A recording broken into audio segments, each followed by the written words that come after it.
నమస్కారం భక్తులారా, ఇది మీ ఓం త్రిభువన్ రామ్ ఛానల్. పురాణాలలో దాగి ఉన్న ధర్మ సత్యాలు, మన జీవితాలను మార్చి మహత్తర కథలు. ఇప్పటికీ మాఘపురాణం మొదటి అధ్యాయం నుంచి 5వ అధ్యాయం వరకు మీరు చూశారు. ఈరోజు వినబోయేది మాఘపురాణం 6వ అధ్యాయం, సుశీల చరిత్ర. ఈ కథను పూర్తిగా శ్రద్ధగా వినండి. భోగాపురం అనే నగరంలో సదాచారంతో జీవించే దైవభక్తుడు అయిన ఒక గొప్ప బ్రాహ్మణుడు నివసించేవాడు. ఆయనకు ఒక అందమైన కుమార్తె ఉండేది. ఆమె పేరు సుశీల. పేరు చెప్పినట్టే ఆమె మంచి శీలం కలది, మంచి బుద్ధి కలది. చిన్ననాటినుంచే దైవభక్తి ఉన్నది.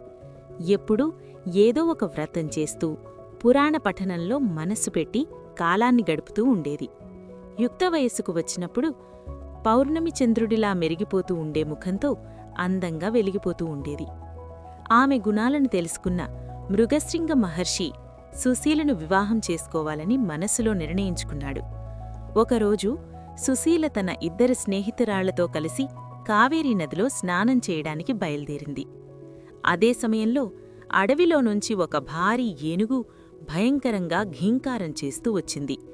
ఆ ఏనుగుని చూసి భయపడ్డ ఆ 3 అమ్మాయిలు దారి చూడకుండా, ముందు వెనుక చూడకుండా పరుగెత్తడం మొదలుపెట్టారు. అలా పరుగులో దారి మధ్యలో ఉన్న గట్టులేని బావిలో పడిపోయి 3 ప్రాణాలు విడిచిపోయారు.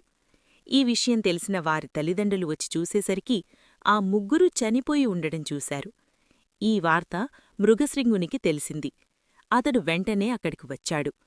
ఆ 3 మృతదేహాలను చూసి అతని హృదయం తీవ్రంగా కలత చెందింది. ఏదైనా చేసి వీరిని బ్రతికించాలి అని గట్టిగా సంకల్పించాడు. తల్లిదండ్రులతో మీ పిల్లల శరీరాలను కాపాడుతూ ఉండండి అని చెప్పి తాను సమీపంలో ఉన్న కావేరీ నదిలోకి దిగి ఛాతి వరకు నీటిలో నిలబడి ధ్యానం చేయడం మొదలుపెట్టాడు. అంతలో అడవియంతా తిరుగుతున్న ఆ ఏనుగు కూడా నదిలోకి దిగి ధ్యానంలో ఉన్న మృగశృంగుని దగ్గరకు వచ్చింది.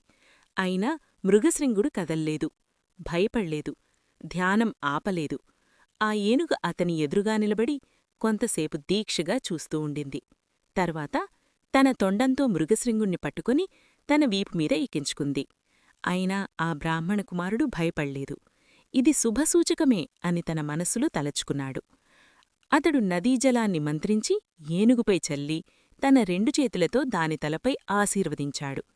క్షణంలోనే ఆ ఏనుగు తన రూపాన్ని విడిచిపెట్టి దివ్యమైన దేవతారూపంలో మారింది. ఆ దేవత, మీ వల్ల నాకు శాప విమోచనం కలిగింది అని మృగశృంగునికి నమస్కరించి దేవలోకానికి వెళ్ళిపోయింది. వింటున్నవా దిలీప మహారాజా? మాఘమాస స్నానం, పవిత్ర ధ్యానం వలన ఏనుగుకే శాప విమోచనం కలిగింది. మిగిలిన వృత్తాంతం ఇంకా ఉంది. దానిని కూడా శ్రద్ధగా విను. ఈ కథ మీకు నచ్చితే తప్పకుండా లైక్ చేయండి. మీ భక్తుమిత్రులతో షేర్ చేయండి. ఇప్పటికే మాఘపురాణం మొదటి అధ్యాయం నుంచి 5వ అధ్యాయం వరకు మన ఛానల్లో అందుబాటులో ఉన్నాయి. చూడనివారు తప్పకుండా చూడండి. ఇలాంటి మరిన్ని పురాణ కథల కోసం ఓం త్రిభువన్ రామ్ ఛానల్ను ఇప్పుడే సబ్స్క్రైబ్ చేసుకోండి. తరువాతి వీడియోలో మాఘపురాణం 7వ అధ్యాయంతో మళ్ళీ కలుద్దాం. జై శ్రీమన్నారాయణ.